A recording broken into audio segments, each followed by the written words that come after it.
Après les funérailles de mon fils, mon petit-fils de 6 ans m'a discrètement appelé. « Mamie, papa m'a dit de te donner ça », dit-il en me tendant un carnet avec ses petites mains. En lisant son contenu avec des mains tremblantes, j'ai arrêté de respirer. Ce n'est pas possible, comment cela a-t-il pu arriver? Les larmes ne s'arrêtaient pas, et j'ai immédiatement appelé la police. Avant de commencer l'histoire, n'oubliez pas de laisser un like et de vous abonner à la chaîne pour voir plus d'histoires comme celle-ci. Par un après-midi d'automne à Columbus, dans l'Ohio, une chaude lumière du soleil filtrait à travers le quartier résidentiel tranquille de Maple Street. Dorothy Harris se tenait près de la fenêtre de la cuisine, contemplant le magnifique érable coloré de son jardin tout en se préparant pour un autre dimanche où sa famille se réunirait. Ses gestes étaient sûrs et précis, reflétant la minutie qu'elle avait développée durant ses années de banquière, une qualité qui se manifestait désormais aussi dans sa cuisine. « Grand-mère, tu fais une tarte aux pommes aujourd'hui ?» demanda Emily, 6 ans, en entrant dans la cuisine en courant. La petite fille aux cheveux blonds attachés en queue de cheval était le plus précieux trésor de Dorothy. Celle-ci se pencha pour être à la hauteur du regard de sa petite fille et sourit doucement. « Bien sûr, Emily. Et j'y mettrai aussi beaucoup de ta cannelle préférée. » Emily frappa joyeusement dans ses mains. « Je pense que maman sera contente aussi. Maman est fatiguée ces derniers temps à s'occuper de papa. » À cet instant, on entendit la porte d'entrée s'ouvrir. Son fils David et sa femme Lisa étaient arrivés. Dès que Dorothy vit le visage de son fils, elle fronça les sourcils avec inquiétude. David avait bâti une carrière réussie en tant que technicien en informatique. Mais dernièrement, il avait mauvaise mine et manquait de la vitalité qu'il avait autrefois. « David, n'as-tu pas encore perdu du poids ?» demanda Dorothy en posant la main sur la joue de son fils. David sourit pour apaiser l'inquiétude de sa mère. « Je vais bien, maman. Le nouveau projet m'a beaucoup occupé et je suis juste un peu fatigué. Lisa me prépare des repas nutritifs tous les jours. » Lisa entra dans la cuisine avec un doux sourire. Depuis son mariage et sa décision de devenir femme au foyer, Lisa était toujours parfaitement soignée et avait la réputation d'être l'épouse au foyer idéal. « Merci beaucoup pour tout. David insiste sur le fait qu'il va bien, peu importe à quel point je m'inquiète. » Lisa regarda son mari avec préoccupation. Il n'a pas arrêté de tousser la nuit dernière et n'a pas bien dormi. Ce matin, il a à peine pu manger son petit déjeuner. Dorothy posa la main sur l'épaule de son fils. « Tu ne dois pas forcer. As-tu vu un médecin ? » « J'y suis allé la semaine dernière, mais il a dit que c'était juste un rhume. »« C'est inévitable avec le changement de saison, » répondit David en toussant. Lisa lui frotta immédiatement le dos. « Il a eu une ordonnance, mais son état ne s'améliore pas. Mais je prends bien soin de lui, alors ça ira. » Emily prit la main de son père et se dirigea vers le salon. « Papa, tu as promis qu'on ferait un puzzle ensemble aujourd'hui. »« C'est vrai, fini. Mais papa est un peu fatigué, alors asseyons-nous pour le faire. » David prit sa fille sur ses genoux et s'installa sur le grand canapé. Lisa posa la main sur son front. « Pas de fièvre, mais tu as l'air pâle. Peut-être que tu devrais rentrer tôt aujourd'hui pour te reposer. » Dorothy sentit l'anxiété grandir en elle en regardant son fils. Au cours des derniers mois, la santé de David s'était clairement détériorée. Ce qui avait commencé comme de légers symptômes de rhume était maintenant devenu une fatigue chronique et une perte d'appétit. « David, pourquoi ne vois-tu pas un autre médecin ? » « Maman, tu t'inquiètes trop. Je pense que c'est le stress du travail. Une fois que le grand projet se terminera le mois prochain, je suis sûr que je me sentirai mieux. » Lisa serra la main de son mari. Je lui dis la même chose, mais il est têtu. À l'heure du dîner, la table était garnie de plats que Dorothy avait préparés avec amour. Rôti de bœuf, purée de pommes de terre et tarte aux pommes maison. Pouvez-vous imaginer gagner 10 000 $ par mois uniquement grâce à YouTube, et tout ça depuis chez vous ? C'est exactement ce que j'ai fait avec des histoires montées. Sans visage, sans voix. Consultez le lien dans la description si vous êtes curieux. La famille de 4 personnes se rassembla autour de la table, habituellement remplie de rires chaleureux. Cependant, David toucha à peine à sa nourriture.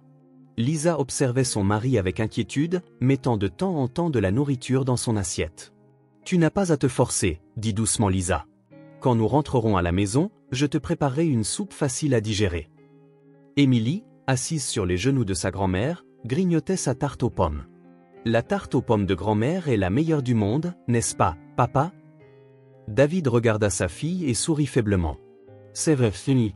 Grand-mère est un génie de la cuisine. » Cette nuit-là, après le départ de sa famille, Dorothy resta seule dans la cuisine, pensant à l'état de son fils.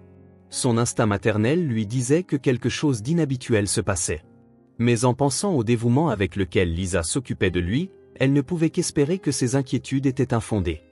2 semaines plus tard, David s'effondra au travail. Un collègue appela une ambulance et il fut transporté d'urgence à l'hôpital. Mais les médecins étaient perplexes face à l'insuffisance cardiaque soudaine d'un homme si jeune. Il était impensable que son fils, autrefois en parfaite santé, en soit arrivé là. Dorothy était dans la salle d'attente de l'hôpital avec Lisa et Emily, priant pour un miracle. Mais cette prière resta sans réponse. Le médecin diagnostiqua une insuffisance cardiaque soudaine, mais la cause détaillée restait inconnue. Dans le couloir de l'hôpital, Dorothy serra Lisa dans ses bras. À partir de maintenant, nous devons nous soutenir encore plus. Lisa hocha la tête, en larmes. Maman, il ne nous reste plus rien, mais nous avons Emily. Nous allons nous serrer les coudes et vivre aussi pour David. Emily se tenait entre les 2 femmes, ne comprenant pas encore pleinement ce qui s'était passé. Quand est-ce que papa rentre à la maison? Cette question innocente laissa Dorothy et Lisa sans voix. 3 jours plus tard, la maison de Maple Street était constamment remplie de personnes venues présenter leurs condoléances. Dorothy accueillait le flot de visiteurs à la porte d'entrée, toujours incapable d'accepter la réalité. Elle ne pouvait pas croire que son fils était vraiment parti. Madame Miller, une voisine, apporta une tourte maison. Monsieur David me saluait toujours depuis le jardin. Un homme si gentil. C'est si triste que cela arrive si jeune. Dorothy la remercia en retenant ses larmes. Merci. La gentillesse de tout le monde compte tellement. Lisa portait une robe noire et un maquillage parfait. Bien que supposée être accablée de chagrin, il y avait une étrange sérénité dans son attitude. Elle répondait poliment à chaque visiteur, versant parfois des larmes en recevant des mots de réconfort. Mais, d'une manière ou d'une autre, ces larmes ne touchaient pas le cœur de Dorothy. « Lisa, vous devez être celle qui souffre le plus, et pourtant vous êtes si forte, » dit M. Johnson, un ancien collègue de David, en prenant la main de Lisa. « Nous n'arrivons pas à y croire non plus. Il travaillait très bien le mois dernier. Il semblait fatigué ces derniers temps, mais nous n'aurions jamais imaginé que cela arriverait. » Lisa secoua la tête tristement. « Mon mari s'est inquiété pour son travail jusqu'à la fin.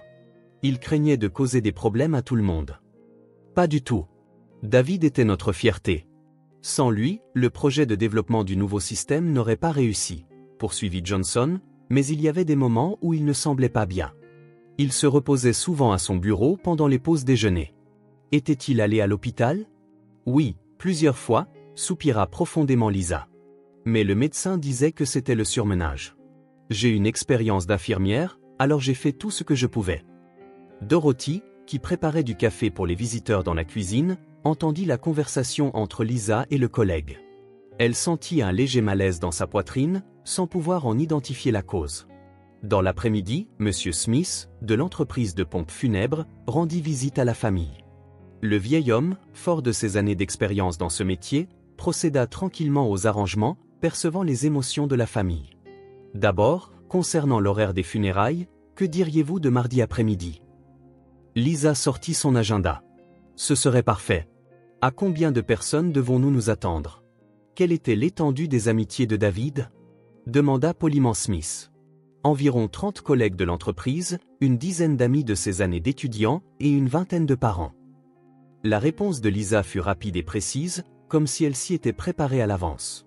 Dorothy fut surprise par le sang-froid de sa belle-fille. Alors qu'elle-même ne pouvait penser clairement à cause du choc de la mort de son fils, Lisa était remarquablement calme. Quel cercueil choisiriez-vous? Quand Smith ouvrit le catalogue, Lisa pointa du doigt sans hésiter. Celui-ci, en chêne. David aimait la texture du bois. Comment arrangerons-nous les fleurs? Des lys blancs et des roses, s'il vous plaît. C'étaient les fleurs préférées de David. Dorothy se souvint que les fleurs préférées de son fils étaient les lys. Lisa connaissait bien son mari. Pourtant, pourquoi était-il mort si jeune? Emily était assise sur les genoux de sa grand-mère, écoutant la conversation des adultes. La fillette de 6 ans ne pouvait comprendre l'importance de ce dont les adultes discutaient, mais elle sentait bien que tout le monde était triste. « Grand-mère, quand est-ce que papa rentre à la maison ?» La question innocente d'Emily fit monter les larmes aux yeux de Dorothy. « Papa est monté au ciel, Emily. Mais il veille toujours sur toi. Il ne peut pas revenir du ciel ?» Non, ma chérie. Mais si Émilie est une gentille fille, papa sera sûrement très heureux. Lisa prit sa fille dans ses bras. Émilie, nous parlerons de papa plus tard. Pour l'instant, choisissons des fleurs pour papa avec grand-mère. Alors que les préparatifs des funérailles avançaient, Dorothy décida de ranger la chambre de son fils. La chambre de David et Lisa portait encore son odeur.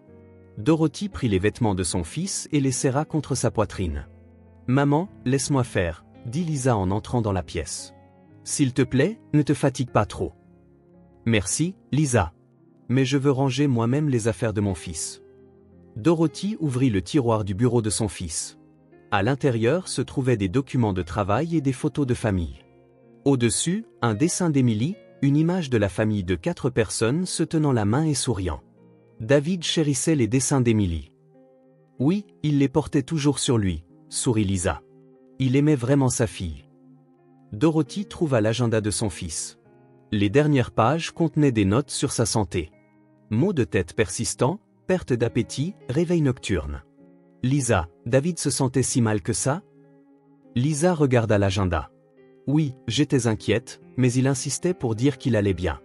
J'aurais dû le pousser plus fermement à aller à l'hôpital. Tu as pris plus que soin de lui. De mon point de vue, tu étais une épouse idéale. Dorothy serra la main de Lisa. Ce sera difficile avec Émilie maintenant, mais je t'aiderai aussi. Merci. Mais je pense que je m'en sortirai seule. C'est une promesse que j'ai faite à David. L'expression de Lisa montrait une forte détermination. Devenue veuve, elle devrait vivre en tant que mère et en tant que femme. Le soir, le pasteur de l'église du quartier leur rendit visite.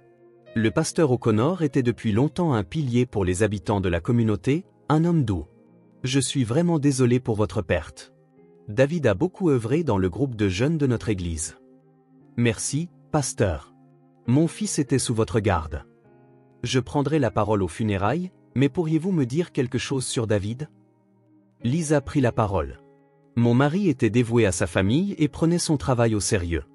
Il chérissait vraiment Émilie et lui lisait une histoire tous les soirs avant de dormir. Quel père merveilleux il était, sourit gentiment le pasteur. Il veillera sûrement sur la croissance d'Émilie depuis le ciel, lui aussi. Émilie se tint devant le pasteur. Papy, qu'est-ce que papa fait au ciel? Il veille sur toi, Émilie. Et il raconte à Dieu que tu es une gentille fille. Est-ce que je pourrais voir papa? Un jour, dans un avenir lointain, tu pourras le voir. Alors, d'ici là, prends bien soin de maman et de grand-mère. Cette nuit-là, Dorothy s'assit seule dans le salon, contemplant la photographie de son fils et pensant à la vie qui l'attendait. Elle devrait vivre avec Lisa et Émilie, pour le bien de David aussi. Maman, je t'ai apporté du thé. Lisa apporta une tisane chaude. C'est du thé à la lavande. Ça aide à calmer l'esprit. Merci. Assieds-toi, s'il te plaît. Les deux femmes burent leur thé en silence. Par la fenêtre, les lampadaires de Maple Street brillaient doucement. Lisa, à partir de maintenant, soutenons-nous mutuellement en tant que famille. Dorothy prit la main de sa belle-fille. Même si David est parti, nous avons une famille que nous aimons. Pour le bien d'Émilie aussi, vivons positivement. Oui, maman. Je le pense aussi. Lisa essuya ses larmes. David voudrait que nous soyons heureuses, nous aussi. Le matin des funérailles, un vent froid d'automne soufflait sur l'église Saint-Maries à Columbus. Dorothy portait un tailleur noir avec une fleur blanche, choisie pour son fils, épinglée sur sa poitrine. Sur le parking de l'église, les voitures des collègues, amis et voisins de David étaient alignées. « Tu es prête ?» Lisa apparut dans une robe noire. Son maquillage était parfait, exprimant une tristesse appropriée tout en conservant une beauté digne. Comme un mannequin de magazine, elle portait même les vêtements de deuil avec élégance. Oui, mais je n'arrive toujours pas à y croire. Que David soit vraiment parti. La voix de Dorothy tremblait. Organiser les funérailles de son fils était la chose la plus douloureuse pour un parent. Elle aurait dû partir la première. Émilie portait une petite robe noire, tenant la main de sa mère. Pour elle, la signification de cette journée n'était pas encore tout à fait compréhensible. « Maman, quand est-ce que papa arrive? Tout le monde semble attendre papa. » La question innocente d'Émilie fit s'agenouiller Lisa pour se mettre à la hauteur de sa fille. « Émilie, aujourd'hui est le jour où nous disons au revoir à papa. Papa est allé au ciel et ne peut pas revenir. Mais papa a promis de me lire une histoire. » Les larmes montèrent aux yeux d'Émilie. Lisa serra sa fille dans ses bras et lui caressa doucement les cheveux. Papa n'a pas oublié sa promesse. Il veille sur toi depuis le ciel. À l'intérieur de l'église, la photographie de David était exposée. En voyant le visage souriant de son fils en costume, Dorothy ne put s'empêcher de pleurer. Pourquoi son fils, autrefois en si bonne santé, était-il parti si jeune?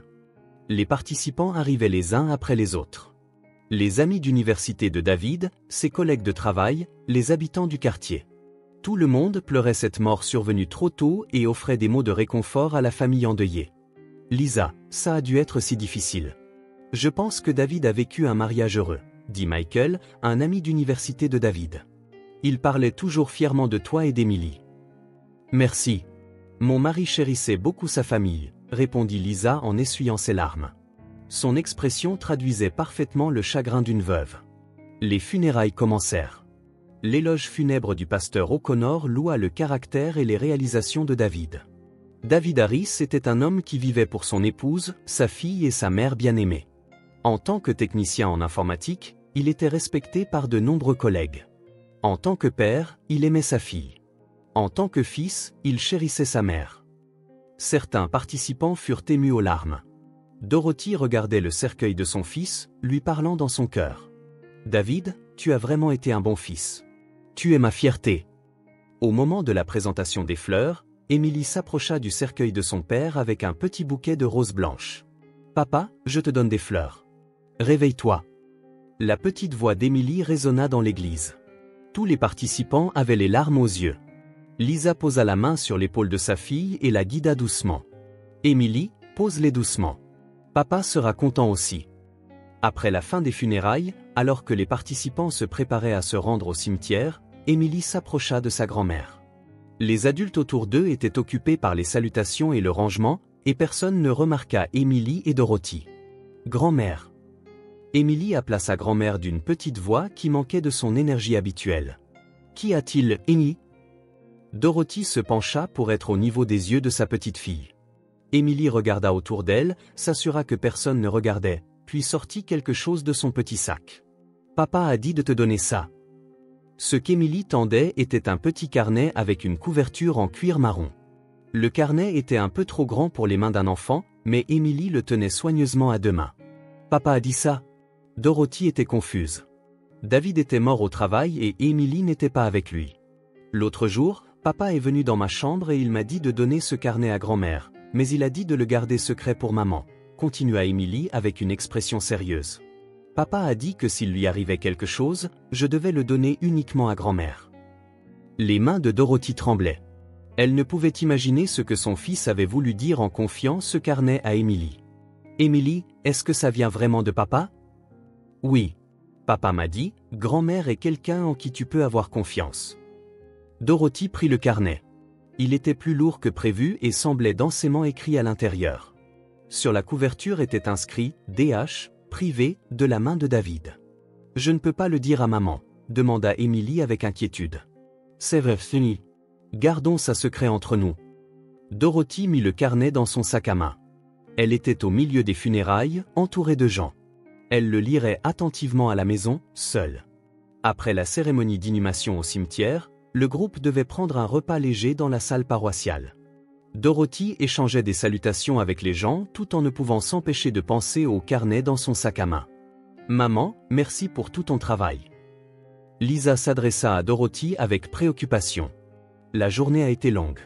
Émilie semble fatiguée aussi, alors je pense que nous allons partir plus tôt. Oui, s'il te plaît, pense d'abord à Émilie. Dorothy serra la main de Lisa. Merci beaucoup pour tout. C'est toi qui as dû avoir le plus de mal. Pas du tout, maman. La douleur de perdre un fils est quelque chose que je ne peux même pas imaginer. Les mots de Lisa étaient chaleureux et réconfortants. Cependant, tout au long de la journée, Dorothy avait perçu quelque chose d'anormal dans les expressions de Lisa. Mêlée à la tristesse semblait se trouver du soulagement et d'autres émotions complexes. Le soir, Dorothy rentra chez elle et s'assit seule dans le salon. Dehors, le soleil d'automne se couchait. Elle sortit le carnet de son sac à main et fixa la couverture. Était-ce un dernier message de son fils ou des dossiers professionnels? Dorothy prit une profonde inspiration et ouvrit la première page du carnet. Là, de l'écriture soignée de David, il était écrit « Si vous lisez ce carnet, cela signifie que je ne suis plus de ce monde.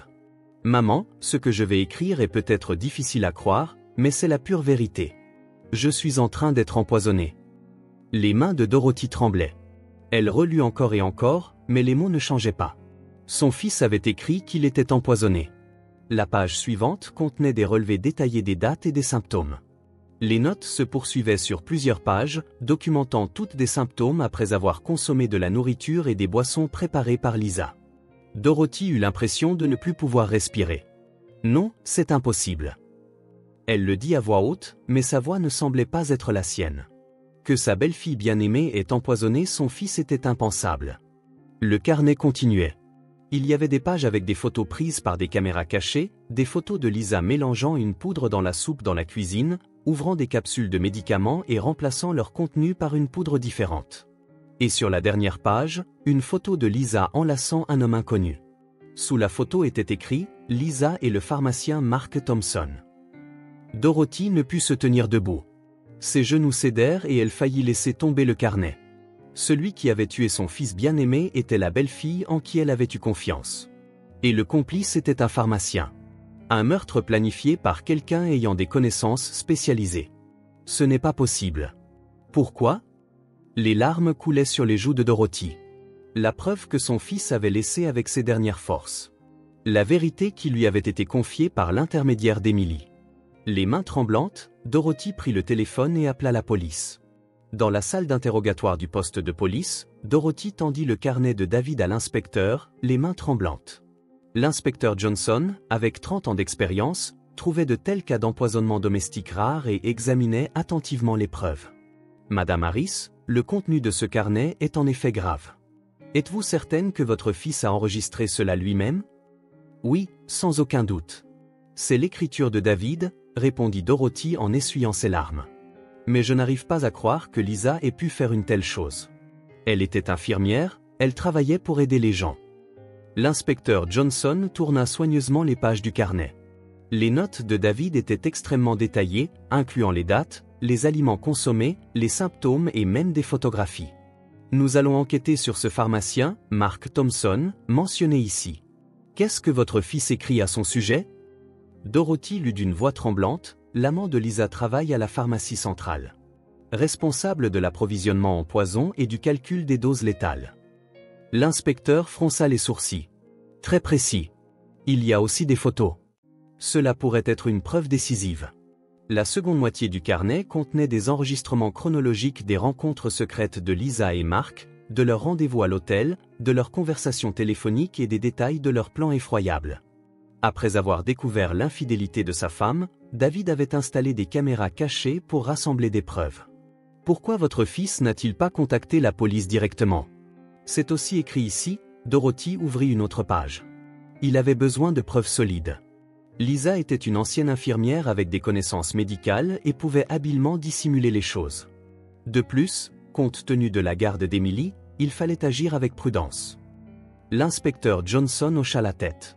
Un jugement sage. Ce carnet fournit des preuves suffisantes. Cependant, nous devons mener notre enquête avec soin.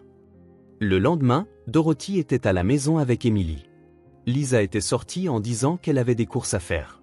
Emily était assise sur les genoux de sa grand-mère, regardant la photo de son père. « Emily, y a-t-il quelque chose à propos de papa que tu peux dire à grand-mère » demanda doucement Dorothy. Il était douloureux de charger une enfant de 6 ans de sujets si lourds, mais il était nécessaire de connaître la vérité. Oui.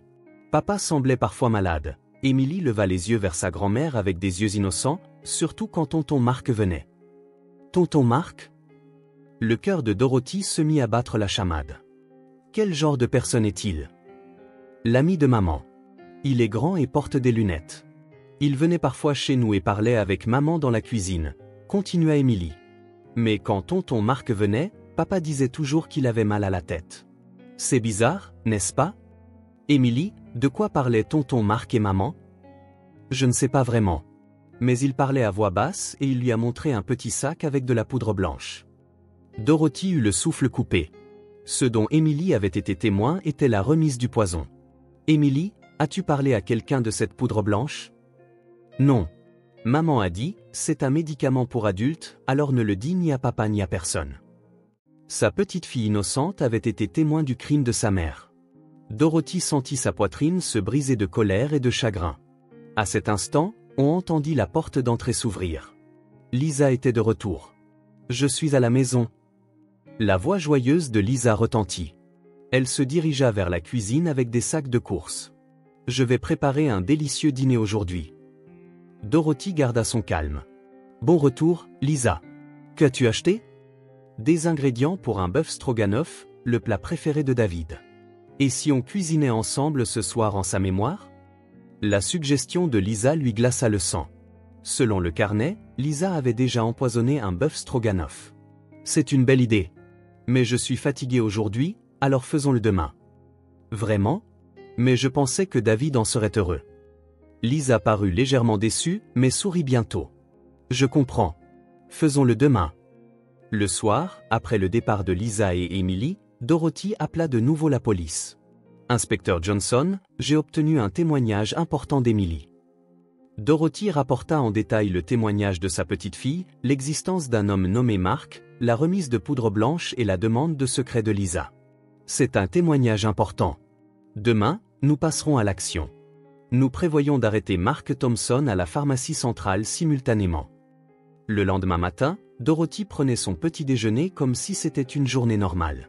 Cependant, l'anxiété et la tension tourbillonnaient dans sa poitrine. Aujourd'hui, les criminels qui avaient tué son fils seraient arrêtés. À 10 heures, des véhicules de police s'arrêtèrent devant la maison de Lisa. L'inspecteur Johnson et plusieurs officiers sonnèrent à la porte. « Êtes-vous Lisa Harris? Vous êtes en état d'arrestation pour suspicion de meurtre. » Le visage de Lisa devint instantanément blême. « De quoi parlez-vous? Je n'ai rien fait. » Vous avez le droit de garder le silence. Tout ce que vous direz pourra être utilisé comme preuve contre vous au tribunal. Alors que l'inspecteur procédait à l'arrestation, Lisa protestait désespérément. C'est une erreur. J'aimais mon mari. Le tuer est impensable. Mais sa comédie ne fonctionnait plus. Il y avait le carnet de David et les preuves de la caméra cachée, ainsi que le témoignage d'Emily. Au même moment, Mark Thompson était arrêté à la pharmacie centrale. Le pharmacien de 38 ans afficha une expression résignée dès l'arrivée de la police. « Je comprends. Je vous dirai tout. » Dans la salle d'interrogatoire, Mark avoua en détail leurs activités criminelles de 3 ans. Au début, c'était une liaison avec Lisa. Elle se plaignait constamment de son mari, disant « si seulement David n'était pas là ». L'inspecteur prenait calmement des notes. « Alors, vous avez fourni du poison ? » Oui, en tant que pharmacien, j'ai des connaissances en toxicologie. Lisa était une ancienne infirmière qui savait comment dissimuler les symptômes. Nous pensions avoir planifié le crime parfait. Quel poison avez-vous utilisé? Principalement du thallium. En lui faisant consommer de petites quantités en continu, nous pouvions faire croire à une mort naturelle. Les symptômes ressemblent au surmenage ou à un rhume, donc les médecins ne le remarqueraient pas facilement. Mark continua, Lisa le mélangeait à la nourriture et aux boissons, et je calculais la dose létale. Nous avions prévu de détruire progressivement son corps sur environ 1 an. Pourquoi aller si loin? Lisa voulait l'argent de l'assurance vie et les biens. Et elle voulait commencer une nouvelle vie avec moi. Elle disait que nous élèverions Emily ensemble aussi. Dans la salle d'interrogatoire, Lisa avait également renoncé. Si Mark parle, je parlerai aussi. Le masque calme de l'épouse aimante que Lisa avait montré jusqu'à récemment était complètement tombé. David était une bonne personne, mais ennuyeux. Ma relation avec Mark était plus excitante et je pensais pouvoir avoir une vie idéale avec lui. Vous avez continué à l'empoisonner pendant 3 ans. Oui. Au début, j'ai envisagé le divorce, mais il y avait des problèmes de pension alimentaire et de garde. De plus, l'assurance vie était de 500 000 $, assez pour commencer une nouvelle vie. N'avez-vous pas pensé à Emily? L'expression de Lisa s'assombrit un instant. Emily est ma fille. J'avais l'intention de l'élever avec Mark dans un meilleur environnement. Les résultats de l'autopsie détectèrent de fortes concentrations de thallium dans le corps de David. Une preuve qui correspondait parfaitement aux notes du carnet. Le soir, l'inspecteur Johnson rendit visite à Dorothy. Madame Harris, tous les deux ont avoué. Grâce au carnet de votre fils, nous avons pu résoudre l'affaire rapidement. Dorothy soupira de soulagement. c'était la preuve que David a laissé avec ses dernières forces. Le témoignage d'Emily a été important aussi. Cette enfant a été courageuse. Je n'ai pas encore dit la vérité à Emily. Je ne sais pas comment lui expliquer. L'inspecteur Johnson se montra compréhensif. Je vous présenterai un spécialiste en psychologie infantile. Une enfant de 6 ans a besoin de soins appropriés. Cette nuit-là, Dorothy s'assit seule, regardant la photographie de David. Le ressentiment de son fils avait été vengé. Cependant, la réalité que la mère de sa petite-fille bien-aimée était une meurtrière était difficile à accepter. Lisa et Mark seraient chacun accusés de meurtre et de complot en vue de commettre un meurtre. Ce qu'ils pensaient être le crime parfait avait été déjoué par le dernier acte d'un père aimant. 1 an plus tard, le jugement fut rendu au tribunal de district de Columbus. Lisa Harris fut condamnée à la prison à perpétuité pour meurtre et Mark Thompson à 20 ans pour complicité de meurtre.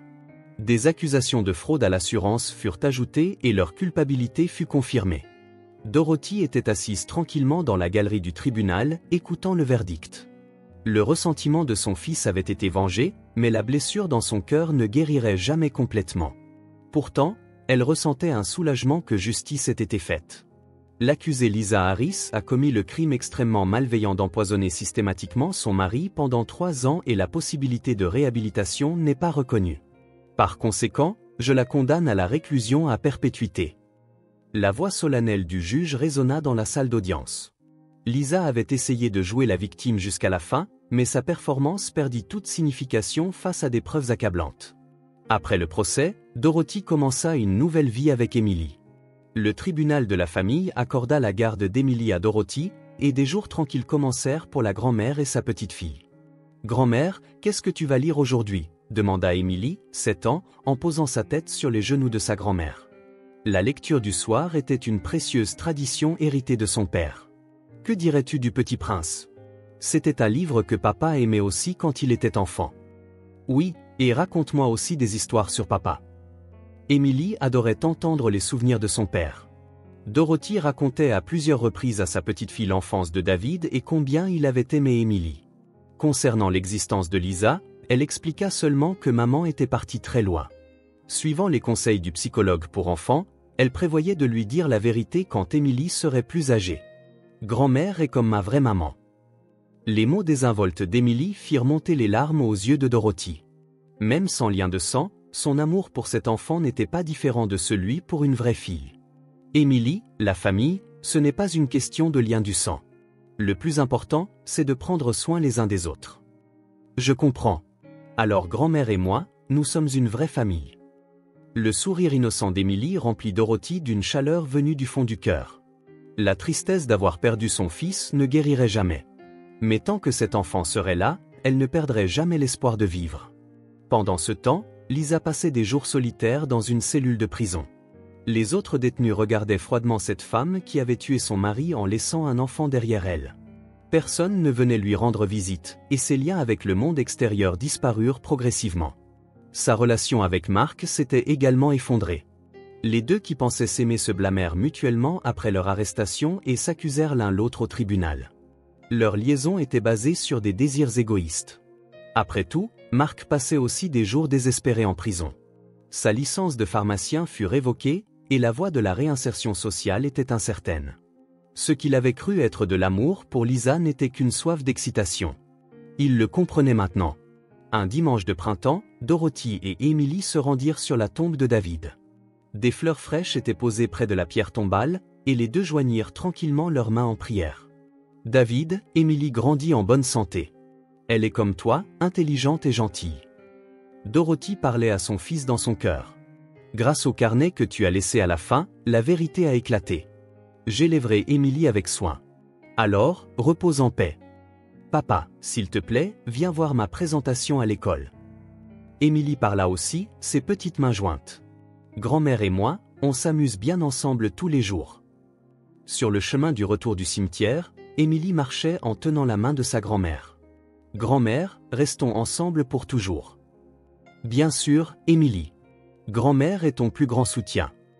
Leurs ombres s'allongeaient dans le soleil couchant. Un véritable amour familial qui transcendait les liens du sang jetait une lumière chaleureuse sur le quartier résidentiel tranquille.